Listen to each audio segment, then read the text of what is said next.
Le pain maritime était exploité par l'industrie minière et les chemins de fer, mais surtout pour la résine ou gemme. Aujourd'hui, le sentier du résinier permet de s'immerger dans la vie des gémeurs d'autrefois. Nous tombons nous ici.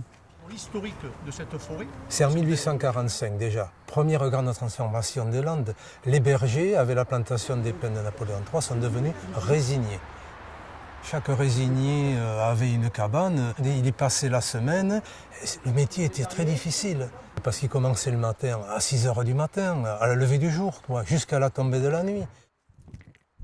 Mon grand-père, il avait le geste précis et vif. On entendait crisser l'aubier sous le rapiote. Oui, je me rappelle surtout de son geste, de son bruit.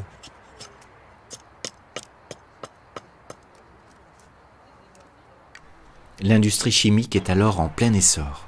La France devient le premier producteur de résine en Europe.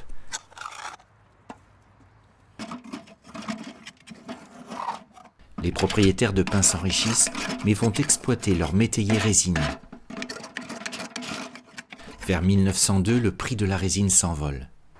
Les métayers pensent obtenir la récompense de la valeur de leur métier harassant. Mais les abus des propriétaires de forêts qui refusent le jeu de la participation entraînera l'organisation des résiniers qui mèneront des grèves dès 1906 pour l'amélioration légitime de leurs conditions de vie. Plus tard, la concurrence des produits résineux élaborés dans l'ensemble du bassin méditerranéen va entraîner la fin de cette activité. Le métier des résiniers s'est arrêté, disons, à la fin des années 60. Là. Et alors mon grand-père disait « Ah, la résine, là, on ne la paye plus. » Le pétrole, il coûte moins cher. Il a remplacé la résine. C'est pour ça qu'on ne va plus résiner. Et ils étaient persuadés que c'était le pétrole qui remplaçait tout. Et non, on avait besoin de résine. Et c'était les pays émergents comme le Portugal et l'Espagne qui ont résiné à notre place.